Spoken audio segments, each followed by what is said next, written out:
Hello friends, welcome to InClass, the English classroom.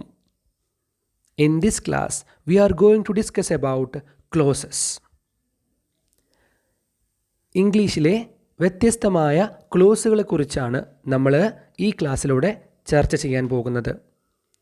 ക്ലോസുകളും സെൻറ്റൻസുകളും തമ്മിലുള്ള വ്യത്യാസമാണ് നമ്മളിവിടെ വളരെ കൃത്യമായിട്ട് മനസ്സിലാക്കാൻ പോകുന്നത്. So welcome to my classroom. What is a clause? എന്താണ് ഒരു clause? A clause is a group of words that contains a subject and its own predicate. ഒരു സബ്ജക്റ്റും പ്രെഡിക്കേറ്റും ഉള്ള ഒരു ഗ്രൂപ്പ് ഓഫ് വേർഡ്സിനെയാണ് ക്ലോസസ് എന്ന് പറയുന്നത്, അല്ലേ? കൃത്യമായിട്ടുള്ള സബ്ജക്റ്റും ഉണ്ടാവും, പ്രെഡിക്കേറ്റും ഉണ്ടാവും. എന്താണ് predicate? Predicate consist of A verb or A verb phrase and rest of the sentences, അല്ലേ? നിങ്ങൾക്ക് അറിയുന്നതാണ്, പ്രെഡിക്കേറ്റ് എന്ന് പറഞ്ഞാൽ വെർബും അതിന് ബാക്കിയായിട്ടുള്ള സെൻറ്റൻസിൻ്റെ ഭാഗത്തെയുമാണ് പ്രെഡിക്കേറ്റ് എന്ന് പറയുന്നത്. തീർച്ചയായിട്ടും വെർബ് ഉണ്ടാവും.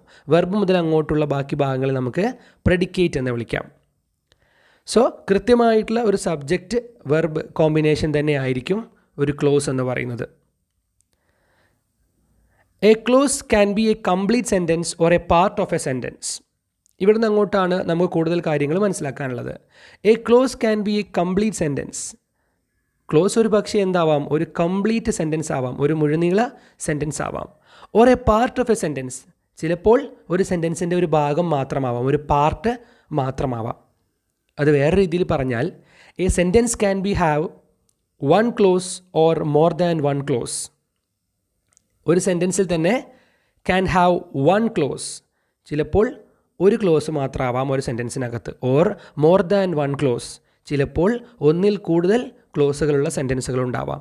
അതായത് ചിലപ്പോൾ ഒരു സെൻറ്റൻസ് തന്നെ ഒരു ക്ലോസ് ആവാം, എന്നാൽ ചിലപ്പോൾ ഒരു സെൻറ്റൻസിനകത്ത് ഒന്നിൽ കൂടുതൽ രണ്ടോ മൂന്നോ ക്ലോസുകളൊക്കെ ഉണ്ടാവുകയും ചെയ്യാം. ഒരു എക്സാമ്പിൾ നോക്കാം. The sun rises in the east.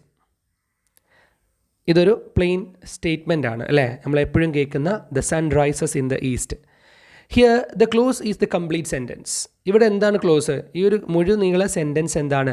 ഒരു ക്ലോസ് ആണെന്ന് പറയാം. കാരണം എന്തുണ്ട്? ഒരു സബ്ജക്റ്റ് ഉണ്ട്, the sun rises in the east എന്ന് പറയുന്ന ബാക്കി ഭാഗത്തെയാണ് ഇവിടെ പ്രെഡിക്കേറ്റ് എന്ന് പറയുന്നത്, വെർബും അതിന് കൂടെ വന്നിട്ടുള്ള ബാക്കി ഭാഗങ്ങളും. So the sun rises in the east എന്ന് പറയുന്നതിൽ സബ്ജക്റ്റും ഉണ്ട്, പ്രെഡിക്കേറ്റും ഉണ്ട്. So it is a clause. Clear അല്ലേ? ഇത്തരത്തിൽ നമ്മൾക്ക് സെൻറ്റൻസുകളിൽ ഒരു സബ്ജക്റ്റും ഒരു പ്രെഡിക്കേറ്റിനെയും സബ്ജക്റ്റ് വെർബ് കോമ്പിനേഷൻ കാണാൻ കഴിയുന്നുണ്ടെങ്കിൽ അതിനെ ക്ലോസ് എന്ന് വിളിക്കാം. ഒന്നിൽ കൂടുതൽ ക്ലോസുകൾ ഒരു സെൻറ്റൻസിനകത്ത് തന്നെ വരികയും ചെയ്യാം. ഇനി നമ്മൾ അടുത്തായിട്ട് പഠിക്കാൻ പോകുന്നത്, clauses are divided into based on their usage. പ്രധാനമായും രണ്ട് രീതിയിലുള്ള ക്ലോസുകളുണ്ട്. അവരുടെ ഉപയോഗത്തിനനുസരിച്ച്, അവ എങ്ങനെയാണ് ഉപയോഗിക്കുന്നത് എന്നതനുസരിച്ച് രണ്ട് രീതിയിലായിട്ട് ക്ലോസുകളെ ഡിവൈഡ് ചെയ്തിട്ടുണ്ട്. Independent close and dependent close. Independent, അല്ലേ? സ്വതന്ത്രമായി നിൽക്കുന്നത്, പേരിൽ തന്നെയുണ്ട്. ഡിപ്പെൻഡൻറ്റ്, മറ്റൊരാളെ ആശ്രയിച്ച് നിൽക്കുന്നത് എന്ന് കൃത്യമായിട്ട് കാണാം. ഇവ എന്തൊക്കെയാണെന്നുള്ളതെന്ന് നോക്കാം. An independent clause is a complete sentence by itself. ഒരു ഇൻഡിപെൻഡൻറ്റ് ക്ലോസ് എന്ന് പറയുന്നത് ഒരു കംപ്ലീറ്റ് സെൻറ്റൻസ് ആണ്, ഒരു മുഴുനീള അർത്ഥമുള്ള കൃത്യമായിട്ടുള്ള ഒരു സെൻറ്റൻസ് ആണ്. A complete sentence by itself, സ്വന്തമായി തന്നെ കൃത്യമായ അർത്ഥമുള്ളതാണ്. It doesn't need any other clause for its existence. ഏറ്റവും ഇമ്പോർട്ടൻ്റ് ആയിട്ടുള്ള കാര്യം, it doesn't need any other clause, മറ്റൊരു ക്ലോസിൻ്റെ കൂടെ നിൽക്കേണ്ട ആവശ്യമില്ല. ഫോർ ഇറ്റ്സ് എക്സിസ്റ്റൻസ്, അതിൻ്റെ നിലനിൽപ്പിന് വേണ്ടിയിട്ട്. അതായത് സ്വന്തമായി തന്നെ അർത്ഥമുള്ള, ഒറ്റയ്ക്ക് നിൽക്കാവുന്ന ഒരു സെൻറ്റൻസ് ആണ്, അല്ലെങ്കിൽ ഒരു സെൻറ്റൻസിൻ്റെ ഭാഗമാണ് ഇൻഡിപെൻഡൻറ്റ് ക്ലോസ് എന്ന് പറയുന്നത്. എക്സാമ്പിൾ, യു ക്യാൻ ഗോ, നിനക്ക് പോകാം. ഒറ്റയ്ക്ക് നിൽക്കുന്ന സെൻറ്റൻസ് അല്ലേ? അല്ലെങ്കിൽ സെൻറ്റൻസിൻ്റെ ഒരു ഭാഗമല്ലേ? യു ക്യാൻ ഗോ, നിനക്ക് പോകാം. യു എന്ന് പറയുന്ന സബ്ജക്റ്റും ഉണ്ട്, ക്യാൻ ഗോ എന്ന് പറയുന്ന വെർബും ഉണ്ട്. എന്നാൽ മറ്റു രീതിയിലുള്ള സെൻറ്റൻസിൻ്റെ ഭാഗങ്ങളിൽ നമുക്ക് കാണാവുന്ന മറ്റൊരാളാണ് ഡിപ്പെൻഡൻറ്റ് ക്ലോസ്, രണ്ടാമതായുള്ള clause type. Dependent clause has a subject and a verb but doesn't have a complete thought. ഇതാണ് ഇവിടെ വ്യക്തമായിട്ട് നമ്മൾ മനസ്സിലാക്കേണ്ട കാര്യം. ഡിപ്പെൻഡൻറ്റ് ക്ലോസുകൾ ഒരു സബ്ജക്റ്റും ഉണ്ടാവും, ഒരു വെർബും ഉണ്ടാവും. അതുകൊണ്ടാണ് ഇവർ വ്യത്യസ്തമായ ക്ലോസുകൾ എന്ന് തന്നെ പറയുന്നത്, അല്ലേ? സബ്ജക്റ്റും വെർബും ഉണ്ട്, അതുകൊണ്ടാണ് ക്ലോസ് എന്ന് പറയുന്നത്, നമ്മൾ പഠിച്ചതാണ്. സബ്ജക്റ്റും വെർബും ഉണ്ടെങ്കിലും but doesn't have a complete thought, ഒരു മുഴുനീള അർത്ഥം, ഒരു കൃത്യമായി ഒറ്റയ്ക്ക് നിൽക്കാവുന്ന ഒരു അർത്ഥം അതിനില്ല. It is dependent on independent clause. ഒരു ഡിപ്പെൻഡൻറ്റ് ക്ലോസ് എങ്ങനെ നിൽക്കുന്നുള്ളൂ? ഡിപ്പെൻഡ് ആയിട്ട്, അല്ലെ, ആശ്രയിച്ച് മാത്രമേ നിൽക്കുന്നുള്ളൂ. ആരെ? On independent clause. ഒരു ഇൻഡിപെൻഡൻറ്റ് ക്ലോസിൻ്റെ കൂടെ മാത്രമേ ഡിപ്പെൻഡൻറ്റ് ക്ലോസുകൾക്ക് നിൽക്കാൻ സാധിക്കുകയുള്ളൂ.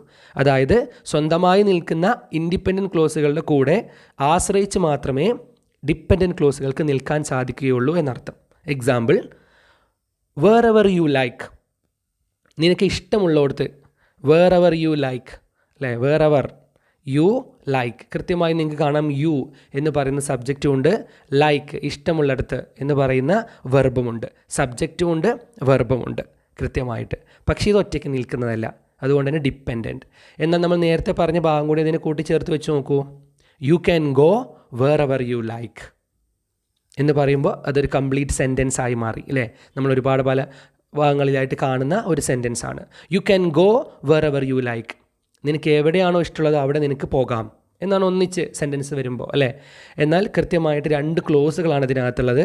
ഒരു ഇൻഡിപെൻഡൻറ്റ് ക്ലോസ് ആയിട്ടുള്ള യു ക്യാൻ ഗോ എന്നും ഡിപ്പെൻഡൻറ്റ് ക്ലോസ് ആയിട്ടുള്ള വേർ എവർ യു ലൈക്ക് എന്നുള്ളതും. ഇവിടെ നിങ്ങൾക്ക് കൃത്യമായിട്ട് കാണാൻ സാധിക്കും യു ക്യാൻ ഗോ എന്നുള്ളത് ഒറ്റയ്ക്ക് നിൽക്കുന്ന ഇൻഡിപെൻഡൻറ്റ് ക്ലോസുമാണ്. വേർ എവർ യു ലൈക്ക് എന്ന് പറയുന്നത് യു ക്യാൻ ഗോയുടെ കൂടെ മാത്രം നിൽക്കാൻ കഴിയുന്ന, വേർ എവർ യു ലൈക്ക് എന്ന ആ ക്ലോസിന് ഒറ്റയ്ക്ക് നിൽക്കാൻ സാധിക്കില്ല. വേർ എവർ യു ലൈക്ക്, നിനക്ക് ഇഷ്ടമുള്ളിടത്ത് എന്ന് പറയുമ്പോൾ ഒരു കംപ്ലീറ്റ് മീനിങ് അല്ല, കംപ്ലീറ്റ് സെൻസ് നൽകുന്നതല്ല, അല്ലേ? ഇതാണ് ഡിപ്പെൻഡൻറ്റ് ക്ലോസുകൾ എന്ന് പറയുന്നത്. സോ ഇതാണ് ഇൻഡിപെൻഡൻറ്റ് ക്ലോസുകളും ഡിപ്പെൻഡൻറ്റ് ക്ലോസുകളും തമ്മിലുള്ള വ്യത്യാസം എന്ന് പറയുന്നത്. നമുക്കിനി എക്സാമ്പിളായിട്ട് ഒരു സെൻറ്റൻസ് കൂടെ നോക്കാം. Whenever Akbar gave Birbal a tricky problem, Birbal solved it easily. നമുക്കിതിനകത്ത് ശ്രദ്ധിക്കേണ്ടത് ക്ലോസുകൾ എത്ര എണ്ണം ഉണ്ട്, അതുപോലെ തന്നെ ഈ ക്ലോസുകൾ ഏതൊക്കെയാണ്, ഇൻഡിപെൻഡൻ്റ് ആണോ ഡിപ്പെൻഡൻ്റ് ആണോ എന്നുള്ളതാണ് നമ്മൾ മനസ്സിലാക്കേണ്ടത്. ഓക്കെ, അപ്പോൾ നമുക്ക് ചെക്ക് ചെയ്യാം.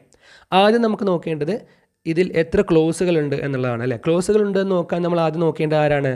ഇതിനകത്ത് ഒരു സബ്ജക്റ്റ് വെർബ് കോമ്പിനേഷൻ ഉണ്ടോ എന്നുള്ളതാണ്. വെർബ് എത്ര എണ്ണം ഉണ്ട് എന്ന് തന്നെ നോക്കിയാൽ മതി, അല്ലേ? Whenever Akbar gave Birbal a tricky problem, Akbar gave എന്ന് കൊടുത്തിട്ടുണ്ട്. കൃത്യമായി നമുക്ക് കാണാം അക്ബർ എന്ന സബ്ജക്റ്റും ഉണ്ട്, ഗേവ് എന്ന് പറയുന്ന വെർബുമുണ്ട്. ബാക്കി ഭാഗത്തോ Birbal solved it easily, Birbal solved, വീണ്ടും സബ്ജക്റ്റ് സോൾവ് എന്ന് പറയുന്ന വെർബ്. അപ്പോൾ കൃത്യമായി സബ്ജക്റ്റ് വെർബ് കോമ്പിനേഷൻ 2 എണ്ണമുണ്ട്. അതായത് നമുക്ക് മനസ്സിലാവുന്നത് ഈ സെൻറ്റൻസിനകത്ത് 2 ക്ലോസുകളുണ്ട്.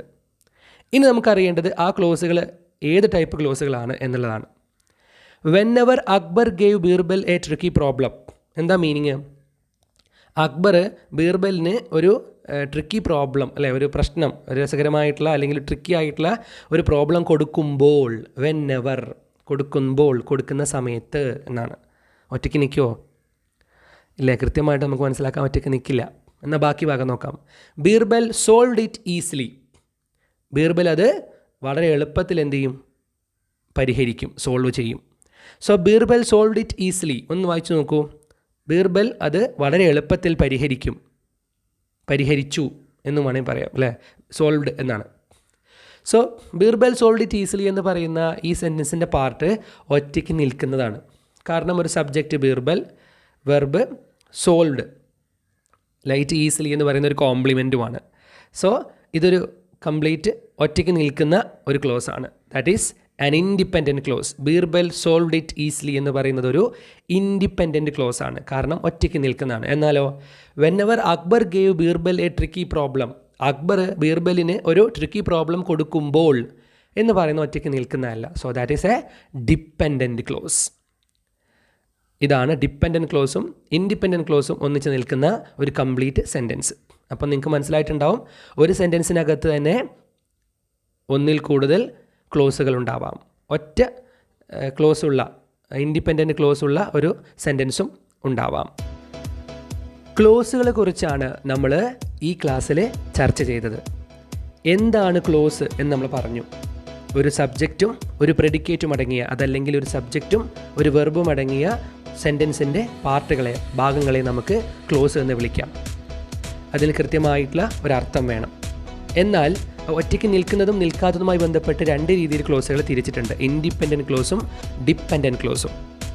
സ്വന്തമായി ഒറ്റയ്ക്ക് നിൽക്കാൻ കഴിയുന്ന സെൻറ്റൻസിൻ്റെ ഭാഗങ്ങളെ ഒരു ക്ലോസിൻ്റെ ഭാഗത്ത് ഇൻഡിപെൻഡൻറ്റ് ക്ലോസ് എന്നും, സ്വന്തമായി നിൽക്കാൻ കഴിയാത്ത ഒരു ഇൻഡിപെൻഡൻറ്റ് ക്ലോസിന് കൂടെ ചേർന്ന് മാത്രം നിൽക്കാൻ കഴിയുന്ന ക്ലോസുകളെ ഡിപ്പെൻഡൻറ്റ് ക്ലോസുകളും എന്നാണ് പറയുന്നത് എന്ന് നമ്മൾ മനസ്സിലാക്കി.